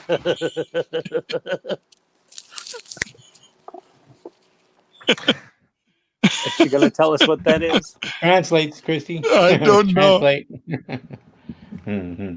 I'm not sure of what a gugway is, but I know there's gugway in other kind of stuff out there, but that I don't know, but it's some sort of malevolent, aggressive being. I don't know. Something to do with Indian lore. I I think. do know this. There's things out there that I have no idea what they are. I do know that. My area of interest are Sasquatch, Bigfoot. That's what I've been asked to work with. What I've been asked to write about. Okay. It just that is my call, and as such, I have to protect that. I'm going to go a little bit on a limb here and tell this story because it involves a very good friend of mine by the name of Bob Gimlin. We've both been called liars so many times it's unreal. But do you understand that if I tell, now does that mean everything I've said is gospel truth? It is as far as I know it to be. That I'm not misinformed because that can happen. But neither I nor Bob have ever knowingly told an untruth. Why? I've got 62 years involved in this. One proven untruth would destroy 62 years of work. Yep. Would it not? It would. Look what it did the Nixon. Okay. Well, Same thing. Bob, one of the nicest men in the world. I don't know if you've ever met the man. If you haven't, do so. He's 100% cowboy. He grew up a cowboy. Okay. He rode rough stock on a rodeo. At 9, 10 years old, he was capturing wild horses on the ridge near his house and rough breaking them, and selling them at auction at 9 years old, 10 years old. Do you realize that a man like this, 150 years ago, if you'd have called him a liar, he'd have shot you right on the spot. Right People between had the eyeballs. respect in those times, and your word was your bond. That was your There's handshake. some of us that are still that way.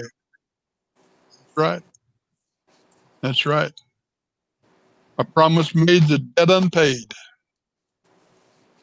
To quote a famous poet. Okay. So please be careful when you accuse another of untruth. Make sure you've investigated your story. Okay. I've spent many, many years doing this, and for over 30 years, I never even told my family what I was doing because all they wanted to do was make jokes. It wasn't until 2009 that I found that there were people like you, that there were groups that were actually dedicated to this. I thought I was all by myself out there, seeing the things I was seeing, doing the things I was doing. Occasionally find one other person that had a sighting or didn't know what they'd seen. We all had to learn what we were seeing. Okay. But the trick is to find somebody that knows, not the would-be messiahs, those trying to build a following. I don't know. That's all I want to say about that. These people deserve respect, and they command respect. And the people doing the work do too. If their heart's in the right place and their mind's in the right place, their facts can be wrong. That's fine. That'll change. Okay? But if they can present a fact, present a thesis, we can look at that. We can examine it. Not something like Peter Byrne. Anybody that says they've seen 2 of these in their lifetime is a goddamn liar. Really, Peter? And what happens when you see 3 of them at once? Kaboom. He had no answer. Yeah, no answer. He had no answer for that. Swallowed his tongue on that one. Yeah. That conversation happened in 2015 at the beach in Oregon. Beachfoot gathering. I'm still accepting face-to-face encounters. Write it up, shoot it to me via email, catch me on Facebook. If it's a good one, it'll make the book because I want things that are irrefutable. But you won't be getting no emails from me then. Yeah, Lewis is scared to see that. No email. Rip my eyes out. I'm not looking. Whereas I'm quite the opposite. I've gone from finding structures and analyzing things and measuring footprints and all this stuff to finding a group in the local mountains very close to me. And I've gone from the research to just trying to make friends. Just screw all the research. I want to make friends. I want to sit down and I want to play a game of poker. Mm. You know? Well. Kevin, did you ever sit out there and meditate? Hey, I don't mind that in nighttime. Go ahead. Go ahead. Bring a lot of money because they got a poker face. Poker lessons with them are very expensive. I'm bringing crackers and peanuts and stuff like that. So something they can eat afterwards. If you're gifting, I give 2 things. I give 2 things. Apples and peanut butter. Apples for good food. I put them in a mesh type bag and hang them. That way, okay. If they get them, the bag will be taken. It'll be open and the apples will be gone. The bag will still be there, or it'll be whole at any rate. If a raccoon or a bear or anything else gets them, the bag's ripped to shreds and the apples are gone. Mm-hmm. Okay. The peanut butter with the lid on, there's no other animal going to remove that lid and get the peanut butter. Okay. A bear will chew into it, but that's fairly obvious. Mm-hmm. But the main thing with that is I absolutely love seeing those big finger marks in the peanut butter. It is absolutely out of this world too. That's what life. You know what? I've tried peanut butter. My sister asked me here, and It didn't work. They wouldn't touch it. I recently put a clear Really? bucket out there with a blue top on it, and I've been gifting them apples and bananas and stuff like that, and they take it. I smash it on a little limb on a tree, Mm-hmm. 6-7 feet up in the air. I jump and smash it on there. They take it. Apples, bananas, whatever. They wouldn't touch the bucket because it had a lid on it. I actually left a voice recorder out there, and you can hear them break a branch off, and they walk up to the bucket and tap on the top and the side of it. I went out there and noticed that they hadn't touched the bucket. I took the top off. I put more apples, a new banana in there, and left the top off. And I put a bag of Chex Mix, and I put a bag of honey roasted peanuts. Well, went back yesterday. The bucket is completely cleaned out. The bag, one of the Ziploc bags, is still there. One of them's still missing. Completely cleaned out. You could see pinch marks in the top of it, and it's split up. I still have it. Mm-hmm. Well, guess what? They dropped it. One of them dropped it and peed in it. It was full of urine. You're dealing with kids. You got a group of youth there. They're having a ball. I don't know, but I have seen them, and they do not look like youth. Let me tell you. And there's actually the one I call Mercy. You got to remember, the one I call Mercy is actually red, like me. Uh-huh. So I think that's the connection. You got to remember, a kid for them can be tall. Right. So.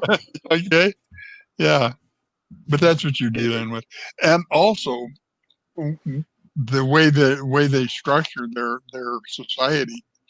There will be a senior type adolescent male in charge of the youth. Okay. Yes, he's the one I call handsome fella. Yeah, and he may have 4 or 5 or 6, 7, 8-year-olds with him.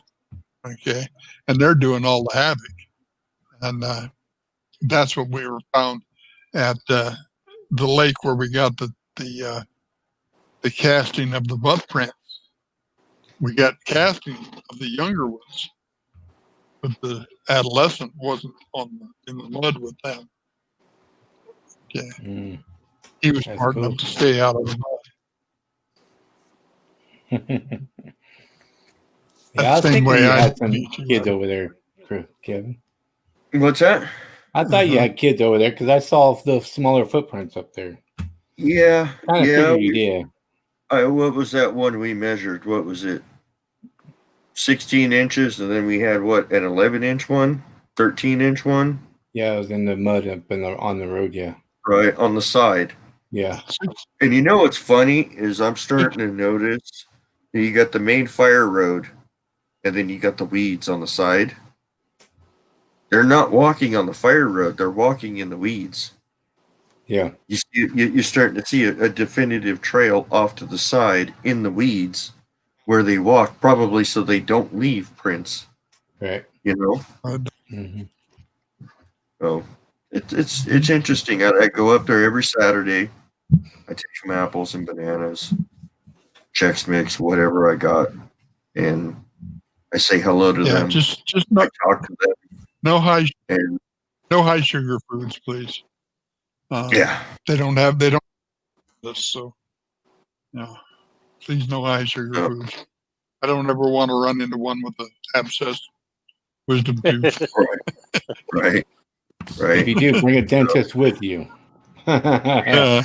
Leave it as a gift. Yeah. But, I mean, I go out there, I talk to them, I say hello. I'm here to bring you more apples and stuff like that, and I go into my spot.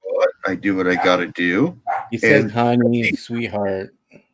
I do. Let it all go out. Let it come out. Just let it out. I do. No, he likes Mercy's my mountain girlfriend. I'll admit it. She's my mountain girlfriend. She follows me everywhere. Whenever I'm up there, Lewis will attest to this. She follows me everywhere, and she's my mountain girlfriend. So my wife knows this. She's not threatened by it. So, but she is. She's funny. I mean, I'll be in her area. I'll be putting the apples in the bucket and stuff like that, and I'll hear a small little twig snap. I'll look over, and here she is peeking out over the bush. Hi. I just wave at her, and she'll duck down a little bit. She'll peek up again, and she's an absolute sweetheart. She's the one that's red, like me. So I have a red female in my area in the Blue Mountains. It's the daughter of my teacher. And she's about 14 now, but when I first saw her, she was about 8, 9, something like that. And it was so cool. She'd be peeking behind her dad, around her dad's legs, and looking at it. And some of our group have seen her over there.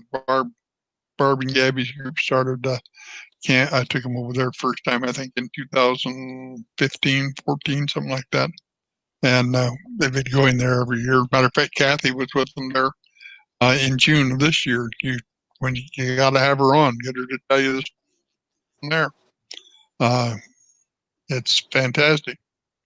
Got a lot of activity over there, huh? They've got lots of recordings of night sounds. Yeah.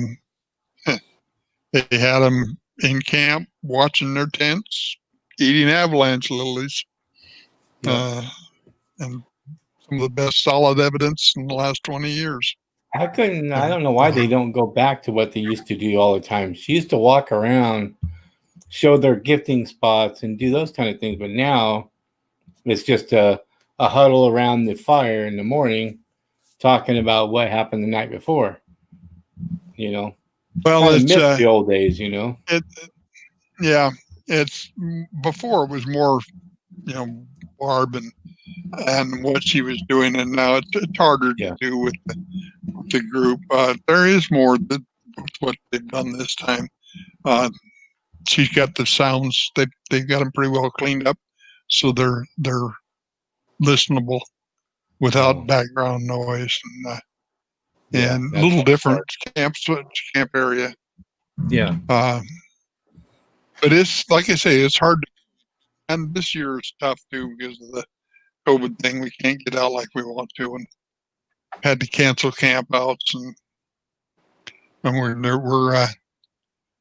we got one coming up Labor Day weekend in North Cascades that we're going to do it if we have to. It's going back to the site of where Laurie Simmons, Adam Davies, and I, the group, had the nighttime encounter of the big white guy that was leaning over Laurie and Adam in their sleeping bags, and he was knelt down right over the top of them. Good and night. Got the picture on. Yeah, we've rented that campsite again, reserved it, so we're gonna do an evening presentation from there, and that's gonna be fun. Yeah, I'm so glad you can get back out there now. It's going to be absolutely incredible. I really hope that you get to videotape some of it and you put it up on your channel. I'm going to try. I'm not much of a videotaper because I always ask permission whenever it's taking scenery pictures. And so I kind of I take a camera along for scenery, but I don't try to photograph them. Oh my heavens, yes. Sky Blue 5. Have you ever heard of mimic human sounds? Oh my heavens, yes. Yes. That'd take another 2 hours. Well, yeah. We can reschedule you for another show, Tom. It's not a problem. Well, I do want to thank you very much. I thoroughly enjoyed this. It's and to have people to understand what we're talking about, to discuss things with, it's so unique. I do have I do have a website, just myname.com. I also have coastofrubyridge.com. You were talking about northern Idaho. That was the setting of my first book, Coast of Ruby Ridge, and hence the name. And I thought it'd be a good idea, have a website with the name of my book. Then 12 books later, the name was getting a little long. Shorten that up. Yeah. So I've got a I'll link- just put my name in it. I'm going to link to one book anyway. You have to buy it 3 or All 4 right. times, but Yeah. Max is working on just getting one book through, so he's a third For attempt, some one reason, they book. don't want you to So read. For some reason, they don't want you to I'm read bound that. and determined to read that thing now. yeah, when you get the book, Max, don't go nowhere. Don't do nothing. Just sit down Yeah. and read it. Avoid open flames, avoid water. Yes, avoid water, avoid open flames. Don't even have a glass of water near you. Until it comes, I just downloaded Chris Barola's book, so I'll read Oh, that. did you? Uh-huh. Wonderful, wonderful. There you That's go. the one that runs in hides. Download Kathy Blunt's book. That's Oh, an she has a excellent one. book. I'll have to Absolutely. look it up. Yeah. Well, we would love to have Kathy on the show if she'll email me. I'd love to hear her experiences with you, Tom. So maybe you can kind of maybe talk to her, push her my way a little bit. I talk to her every chance I get. So She's fun to talk to. we'd love to have her on the show. We've been in a lot of camps together. We've been in a lot of camps together. And I was going to say one other thing before we get out of here. Talking about them and the difference between, between our conception of what we hear or see and what their conception is. We talked about exits. Okay. Another one, they do a greeting grunt. And yeah, but Kathy, you're awful cute. It's okay to be shy. They do. There's a greeting. It goes kind of a, and of course, if you can imagine lungs the size of that, with 3 sets of vocal cords and not 2, and a resonance chamber, what that sounds like, and all that is hi, how are you? It's a greeting. Oh man, I thought it was a meeting call. If I That heard makes that, me I'm feel running. so much better. Man, I thought you were gonna say it's a meeting call. I'll be like, dude. That's all it is a greeting. Okay. I have a lot of recordings of airy type vocals on my recorder, and it just sounds so much air. And I can imagine it's just from all the lung capacity. You know what I mean? And that some people are thinking, that extra set of vocal cords. Yeah. Plus that resonance chamber in your throat. Yeah. It just changes the timbre of it.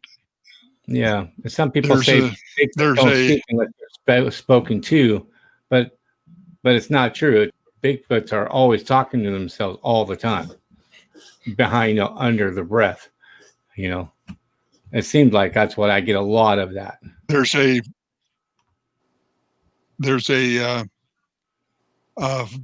audio sound called Sonic Visualizer, I think it is.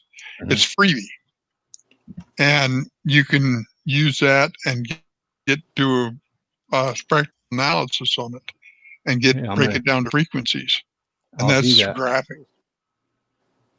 That's graphic. Is there a frequency that we should look for? Good.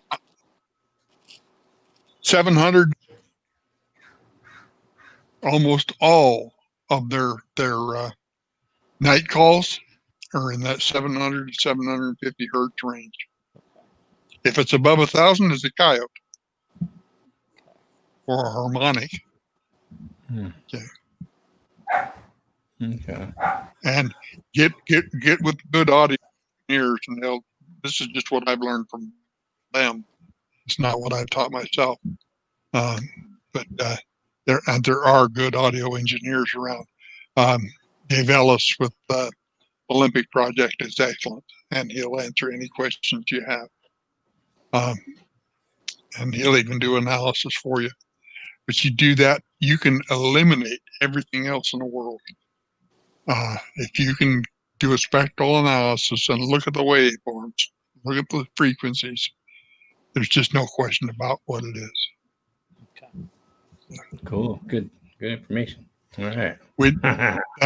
Those audios that Barb Shoop did in the Blue Mountains last month, 700 hertz. And, they had all evening sitting there listening to them. Yeah. She said, I wonder what they were talking about. I said, it's simple. They were talking about you. See you why tonight. are you camping? Why are you camped in a different place this year? Yeah. There's different people there this year. Yeah. Right. And, we went to that campsite and about. you weren't there, man. We made a fool of ourselves thinking it was you, and it wasn't you. Yeah. Then we find out you're over here. Yeah. What the heck? Well, normally we would rent the Forest Service guard station, and they aren't renting it this year because of COVID. So they had to use camp. But in that country, it doesn't make any difference. You spend all week and only see one other truck.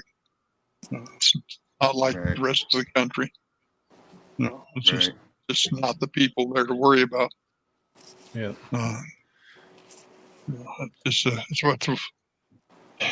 It's great, and I wish you guys the best.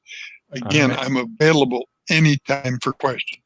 Just get a hold of me. If you got a question, just get a hold of me.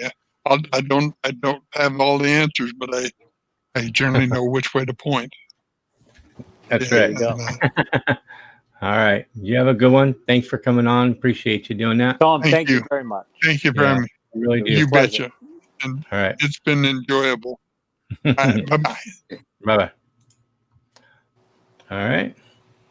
There you have it, everybody. Guys, I'm sorry I didn't let you talk. hey, I was okay with that. I know it's not my show. Yeah, that's pretty cool.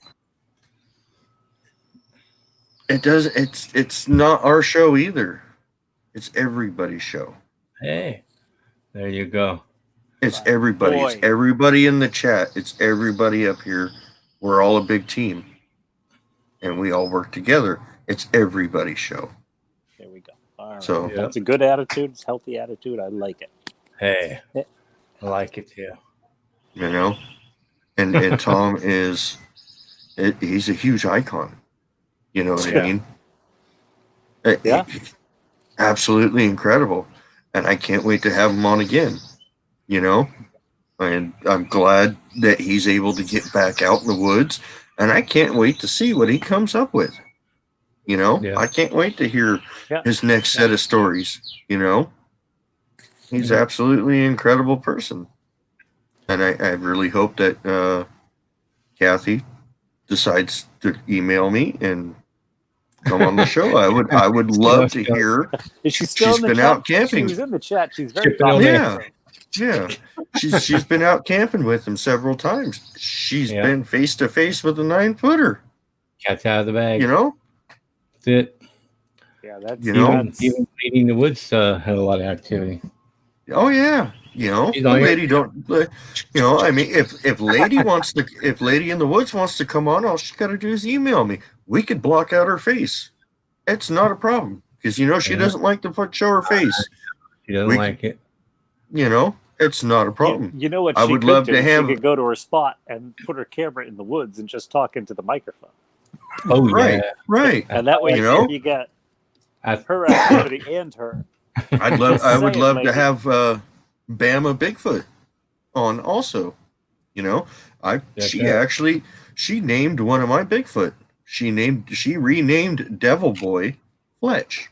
So that is Devil Boy's new name is Fletch because I didn't like the word Devil Boy. And I only named him that because of his strong facial features. Right. You know? I would have named the same thing. I'm like, he could use a new name. And she's all, well, it's not for me to decide. And then she came back later and said, Fletch. So his new name is now Fletch. There you go. Huh. Wonderful people out here. That I hope to have on the show in the future. But it's an interesting community. There's so many people. There is a lot, yeah. And a lot of people that we don't know that had some kind of experience, and they won't tell. Right. Which is what we're all about. We're not here to judge. We're not here to say you're a liar. No. We just want to hear your story. We want to hear your evidence. We don't discredit anybody. Because the simple fact is we weren't there. We didn't experience it.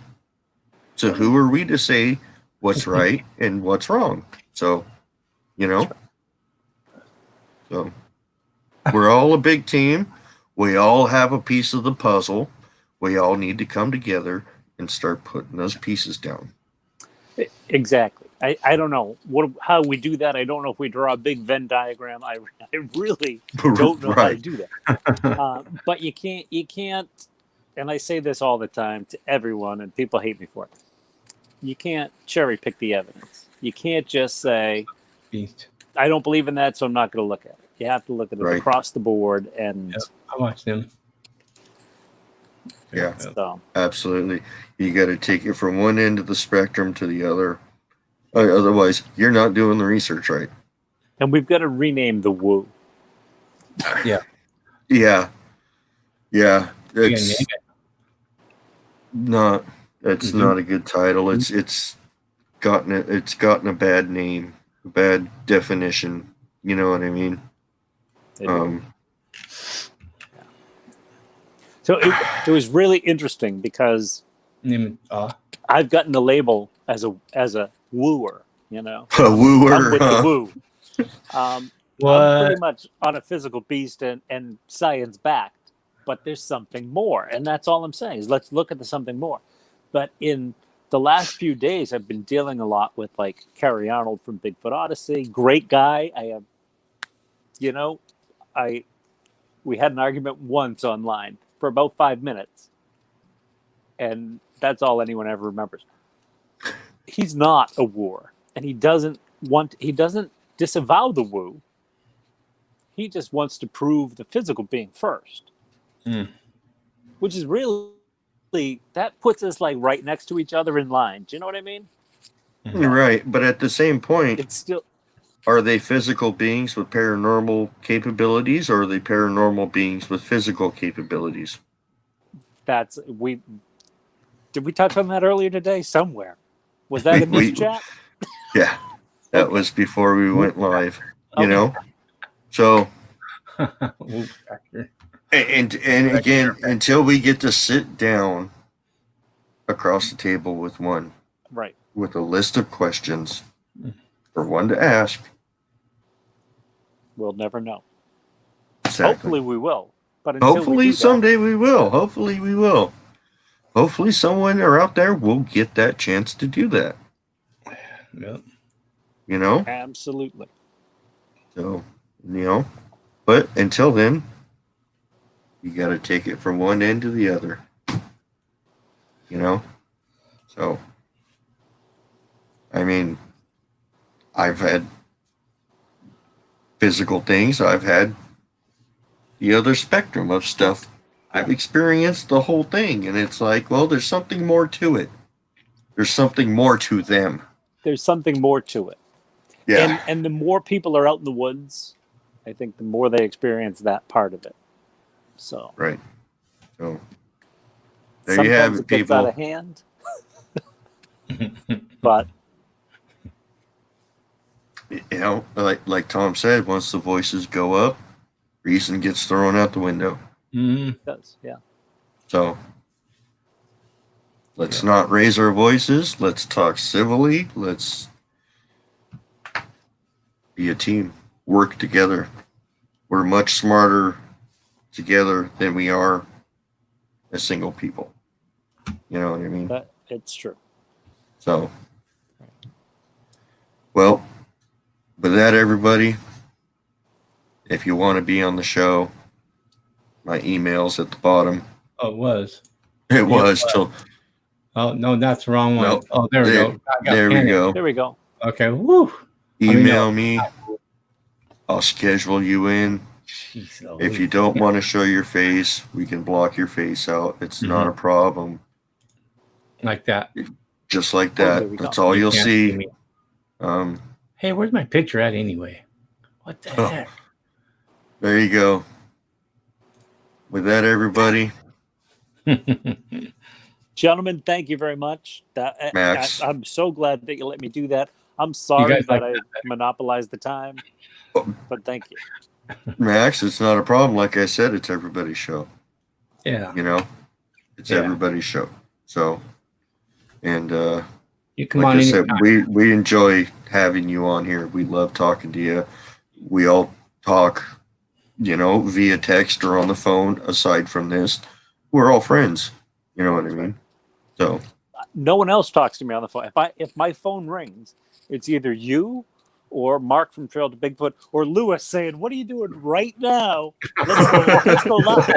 yeah, And he's yeah. standing like in a Right towel, now. just out of the shower. I'm like, boom, let's go. Let's call them up. And you're like, well, can I have a couple minutes to put some clothes on first? Okay. Because I don't think anybody wants to see that. So, Right now. yeah. So, everybody out there, we thank you for joining us. We thank you for all your comments. Moderators, thank you for everything you do. Yeah. And Lewis, thank you. Max, thank you. Thank you guys. And everybody, Love you guys too. happy hunting. Happy hunting. Happy. Happy hunting. Happy hunting. You know what I mean? So, all right, everybody. Till See you next week. Ooh, okay. Well, I'll see you later. Hey, Good not night, but- everybody. Okay, you hang up first.